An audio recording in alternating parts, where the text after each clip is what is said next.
negociaciones entre Irán y los Estados Unidos por el futuro del plan nuclear de la República Islámica, que se desarrollan en Ginebra, Suiza, se encuentran en una instancia crítica.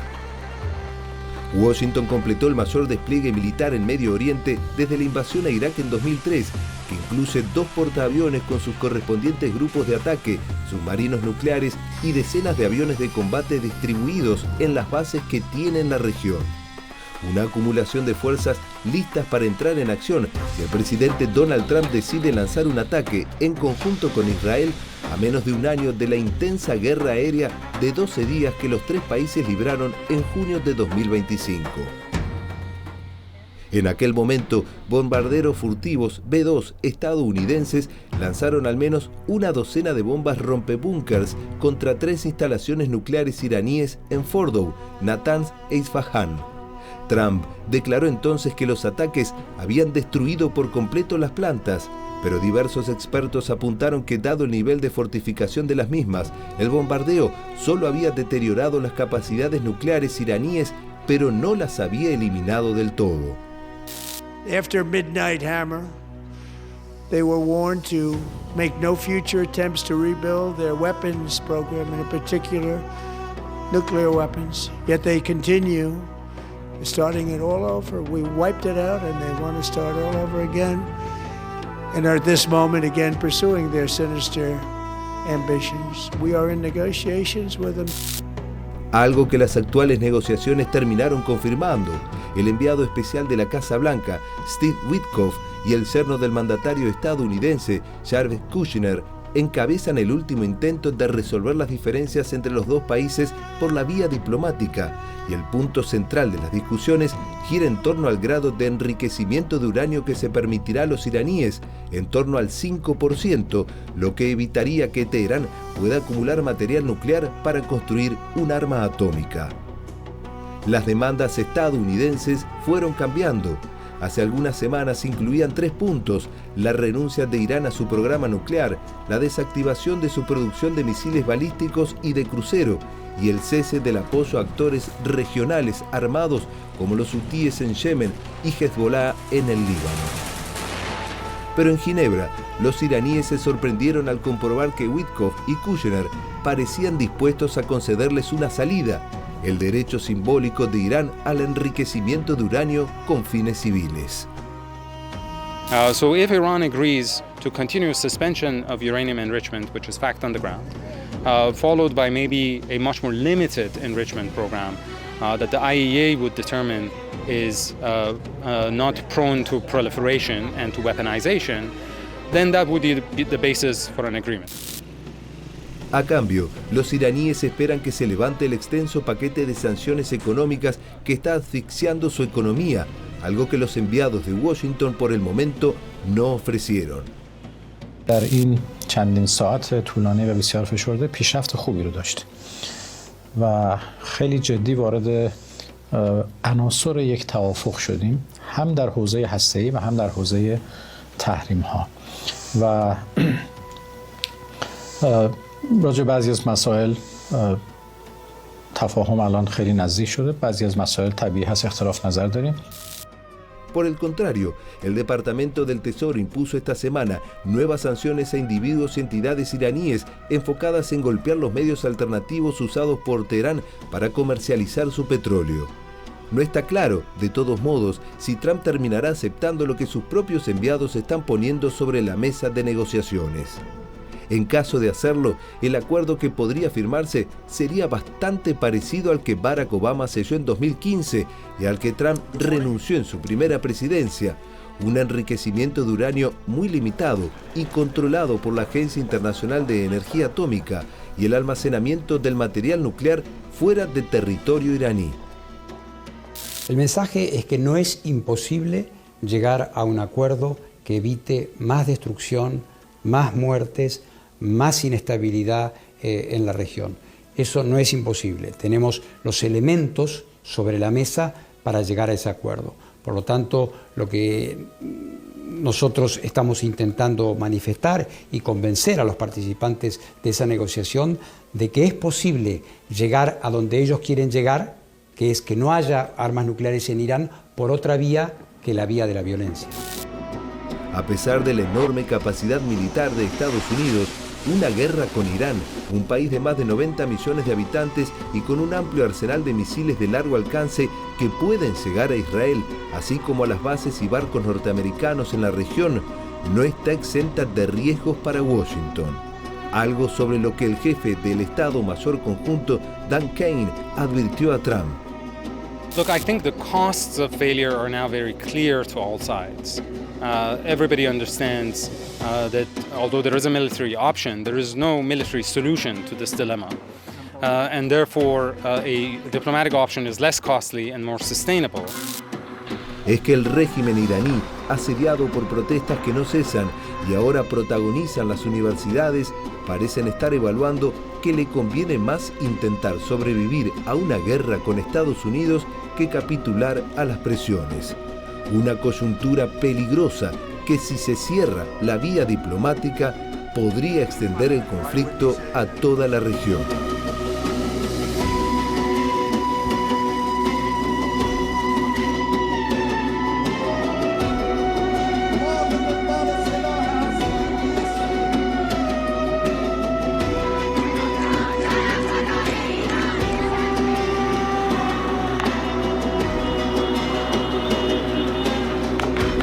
Negociaciones entre Estados Unidos e Irán, recién lo mencionamos en este informe especial, que continuarán la próxima semana. ¿Hay expectativas? Sí, claro. Podría haber un acuerdo y no se sabe. Estaremos, por supuesto, muy atentos a lo que suceda en las reuniones de la semana que viene. Pero decíamos, mientras estos encuentros se desarrollan, hay un despliegue militar importantísimo de los Estados Unidos, el más importante desde el año 2013. Aquí tenemos estas fuerzas militares estadounidenses, también hacíamos mención en nuestro informe especial, alrededor de Irán. Bueno, allí la presencia de 2 portaaviones, uno de ellos, el Gerald Ford, el más grande del mundo, con presencia en el Caribe, lo recordará, bueno, también 2 destructores, aviones de combate.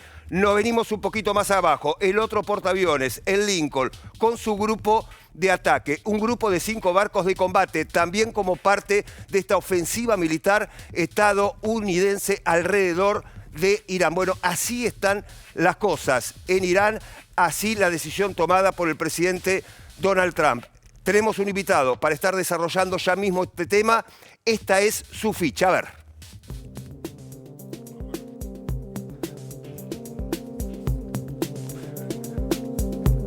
Allí está. Estaremos dialogando en menos de un minuto con Paulo Botta, especialista en política en Medio Oriente, licenciado en Relaciones Internacionales, doctor y diploma de estudios avanzados por la Universidad Complutense de Madrid, autor de artículos en revistas y publicaciones especializadas sobre política de Eurasia y Oriente Medio, director de la Oficina de América Latina, Emiratos Árabes Unidos. Bueno, parte justamente de este currículum importante de Paulo, que ya lo tenemos en línea para saludarlo. Paulo, bienvenido, un placer como siempre.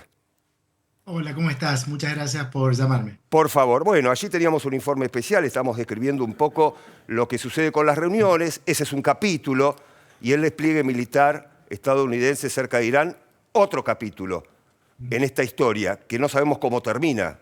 ¿Cómo termina, Paulo?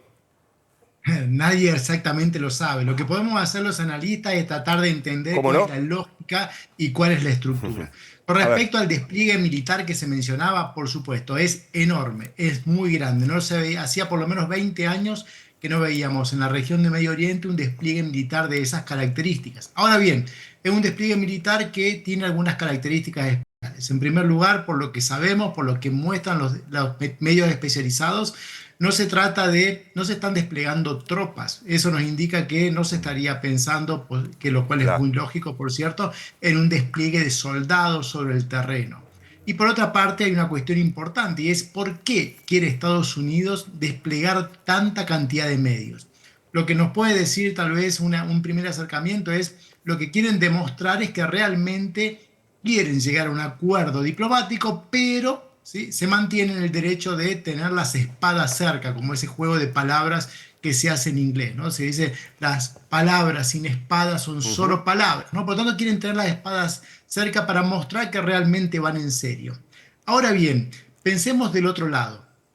Lo que estamos viendo del lado iraní, por lo que se sabe de las fuentes abiertas, es que precisamente esta enorme cantidad de despliegue militar que está teniendo Estados Unidos, con la intención de demostrar que realmente o llegan a un acuerdo o pueden avanzar en un ataque militar, está teniendo un resultado totalmente distinto. ¿Por qué? Porque del lado iraní se piensa que ante la posibilidad de un ataque muy cercano o muy cierto, pues lo peor que deben hacer es decirle que sí a Estados Unidos y que lo que tienen que hacer es endurecer mucho más su posición. Por eso el presidente Trump acaba de decir que no está contento con el resultado de las negociaciones hace pocos minutos. Y lo que básicamente está pasando al lado iraní es que aquellos que dicen entre ser derrotados y entre sobrevivir como régimen, pues elegimos tratar de sobrevivir como régimen, porque saben muy bien que es imposible que haya un ingreso de tropas norteamericanas en la región, en el país.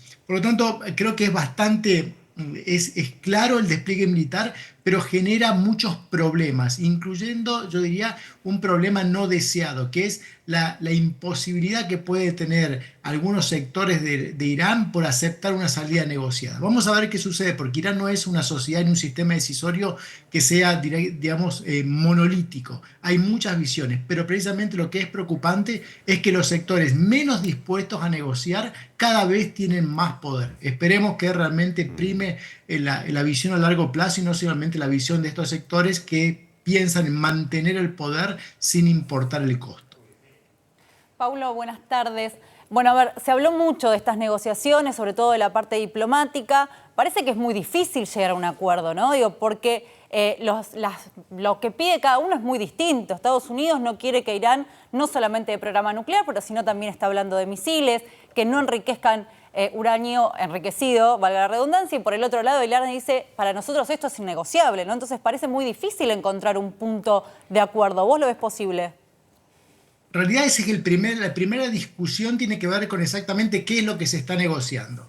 Los iraníes insisten que lo que se está negociando es pura y exclusivamente su programa nuclear, que es paradójico, porque es precisamente lo que llevó en la primera presidencia a Donald Trump, lo que lo llevó, decía, a retirarse. ¿Por qué? Porque en realidad lo que está bastante claro en la región de Medio Oriente, que el programa nuclear iraní es un problema, pero lo podría decir de esta manera, es un problema a un futuro, más cercano o más lejano, pero es un futuro. Pero lo que realmente representa un problema para la región son, en primer lugar, sus capacidades misilísticas y, en segundo lugar, el apoyo que ha dado Irán a lo largo de las últimas décadas a grupos insurgentes y grupos terroristas. Por lo tanto, en realidad el programa nuclear es un tema, pero en realidad lo que preocupa mucho a la región y por supuesto también a Estados Unidos es el programa misilístico y el apoyo a los grupos insurgentes. Es cierto que los grupos insurgentes apoyados por Irán, el llamado eje de la resistencia, se ha visto muy mermado en los últimos 2 años, diría yo, básicamente por el ataque que contra esos grupos ha tenido el Estado de Israel. Contra Hezbollah en Líbano, contra Hamas en Gaza, contra los hutíes en Yemen. Por lo tanto, la situación de Irán no es la que tenían antes del 7 de octubre. Ahora tienen socios mucho más débiles. Incluso Siria, un país que los iraníes apoyaron durante la década de guerra civil, hoy está en manos de alguien que va a la Casa Blanca y se saluda, yo diría, efusivamente con los Estados Unidos. Por lo tanto, creo que Irán hoy, desde el punto de vista de sus capacidades de influir en la región, son menores, pero sus capacidades misilísticas existen. Y yo creo que ahí está el primer punto. Mientras que los iraníes dicen, discutamos solamente lo nuclear, desde el lado de Estados Unidos dicen, no, discutamos lo nuclear y lo misilístico. Y con respecto a lo nuclear, ahí está la cuestión, ¿no? Si solamente se le va a permitir, como miembro del Tratado de No Proliferación, mantenerlo el enriquecimiento menor posible, o por el contrario, va a seguir con este programa paralelo totalmente contrario al espíritu y a la letra del Tratado de No Proliferación. Paulo, buenas tardes. Mencionabas un poco esto de, bueno, no es el Irán de un par de años atrás o antes del 7 de octubre, y algunos análisis sugerían si la operación de Estados Unidos podía ser algo similar a lo que sucedió en Venezuela. ¿Crees que algo posible? ¿Crees que no hay ninguna especie de grieta, al menos en apariencia, en lo que tiene que ver con el régimen? ¿Y cuál sería, sobre todo, contemplando una posible respuesta ante un operativo? Quiero decir, no son las mismas condiciones, claramente, me parece, las de Irán que, por ejemplo, las de Venezuela, más allá de estas diferencias que marcás, sobre todo con las organizaciones o los proxies en la región muchísimo más debilitados? Creo que hay dos puntos que son muy, muy distintos al caso venezolano. En primer lugar, el proceso de toma de decisiones en Irán, aunque el líder supremo tiene una preeminencia, en realidad es un sistema decisorio bastante fragmentado. Está el presidente, el parlamento, los pasdarán, los organismos de inteligencia. Hay muchos ámbitos que tienen algo que decir en ese proceso de toma decisorio. Y por lo tanto no es tan fácil como quitar a una persona y que absolutamente todo dependa de esa persona, sino que es un entramado de pesos y contrapesos, que es la lógica de la política iraní, del Irán, digamos, de República Islámica. Esa es la primera diferencia. Lo que puede suceder, nadie lo sabe, pero lo que sí podemos decir es que no hay un solo elemento que uno quite y absolutamente desaparezca todo, porque en realidad es un sistema tan complejo que hay muchos actores que tienen algo que decir y tienen algún nivel de influencia. En segundo lugar, la segunda diferencia clara es la población iraní. La mayoría de los iraníes, no solamente por lo que hemos visto en los últimos meses, sino por su participación electoral, por lo que pueden decir cada vez que tienen algún nivel mínimo de libertad, no están nada felices con el gobierno, con el régimen. Se ha roto ese contrato, ¿no? ¿Por qué? Porque no tienen ni libertades políticas, ni libertades sociales, ni tienen bonanza económica, ni tienen libertad de movilidad, no tienen absolutamente nada. Entonces, ahí es una cuestión bastante clara, hay un descontento clarísimo. Y ahora bien, pero ese descontento, sobre todo con una fuerza tan importante como es en Irán, ese sentimiento nacional, eso no significa que vayan a dar la bienvenida a alguien que del exterior vaya a ordenar el país. Yo creo que esos dos puntos, un sistema decisorio muy complejo y muy atomizado, un sistema de contrapeso y una población que si bien no quiere saber absolutamente nada con el gobierno que en este momento está tomando decisiones, pero eso no significa que vayan a recibir de brazos abiertos a alguien que vaya a imponer desde el exterior un sistema político. Y es más, me agregaría un punto más que diferencia el caso venezolano del caso iraní. En el caso venezolano hemos visto que hubo un cambio y casi la región se ha visto muy poco afectada. Incluso quienes hablaron mal en ese momento, pocas semanas después estaban en Washington, como el caso del presidente colombiano. Pero en la región de Medio Oriente todo el mundo sabe que ante un conflicto, ante el inicio de operaciones militares, todo el mundo va a sufrir y mucho. Y por eso la mayoría de los países de la región, sobre todo los países árabes del Golfo, no están muy felices con el Irán de los ayatolás, por decirlo de una manera muy coloquial. Pero eso no significa que estén felices o con la posibilidad de que haya un conflicto, porque todos estos países que están en medio de grandes procesos de modernización y diversificación económica, lo último que necesitan para atraer inversiones, para hacer negocios, para hacer nodos de transporte internacional, es una guerra abierta entre Estados Unidos y un país de 90 millones de habitantes. Paulo, Entonces, yo diría que ahí es la tercera diferencia. En el caso venezolano puede haber un cambio y no se afecta a la región. En el caso de Irán eso es imposible. Está bien el punto que remarcas. Por último, Paulo, ya para ir cerrando esta entrevista, ¿qué podría suceder la semana que viene? Si bien todo indica que habría nuevos encuentros, nuevas reuniones. ¿Qué expectativa, se puede tener en cuanto a un final feliz? Lo que sabemos, por lo que han dicho todos los involucrados, es que van a comenzar a proponer soluciones o puntos de vista técnicos, ¿no? Una vez que se ha acordado un poco lo general. Da la sensación de que ninguna de las partes involucradas quiere directamente un conflicto. Ninguno. El presidente Trump no podría querer el premio Nobel de la Paz iniciando una guerra por un país de 90 millones de habitantes, ¿no? Pero también es cierto que la historia nos muestra que no siempre se termina dando lo que uno quiere y que las malas decisiones son parte de la historia. Esperemos que prime la cordura y que realmente las presiones tanto en cada uno de los sistemas decisorios que están a favor de la paz, como la presión de los países de la región que están a favor de la paz, termine privando. Paulo Botta, gracias por estos minutos, el placer de siempre. Por favor, muchas gracias a ustedes. Seguimos en contacto.